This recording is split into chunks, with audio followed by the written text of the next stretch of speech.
هغه به وي یو زنانه وه او د هغې زنانه درې یاران درې څو یاران درې یاران درې نو چې یو یار یې راغلی وي د هغه سره ګپ شپ لګي په دې کې دویم یار ورته دروازه ټکولې ده چې دویم ورته دروازه ټکولې ده نو هغه ته وي ته داسې وکړه چې ته له دې کندو کې دننه پټ شه په دې کې د دویم سره خبرې کړي نو هغه دریم راغلی چې کله دریم راغلی دی او هغه دروازه ټکولې ده نو د دویم ته وي ته داسې وکړه ته له د ډیران شاته پټ شه او دا دریم ورسره ناست دی خبرې ورسره کړي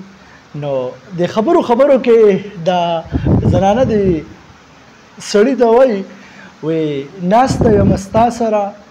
او زړه مې په کندو کې دی او زار د ډیرانه نشم ناسته یم ستا سره زړه مې په کندو کې دی خو زار د ډیرانه نشم نو محترم مسلمانانو ورونو عرض دا کوم چې نن انسان هغه تقسیم شوی دی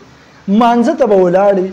خو لیکن زړه به په دکان کې او زاریږي به د دنیا نه نو موږ هم نن وګورو خدای ولاړ یو تا ته خو ګوره خدای زړه مو ګوره په دکان کاروبار کې دی او ګوره خدای د دنیا نظار شنو بس تقسیم یو زمون سوچ زمون فکر هغه ټول دنیا غاړې ته محترم مسلمانانو ورونو دکې وجه نه انسان له الله طرف ته راتلل غواړي چې زمون ذهن زمون وجود هغه ټول الله طرف ته شي د دنیا نه مکمل ووړي او که د دنیا نه اوښتې نه نو قیامت ته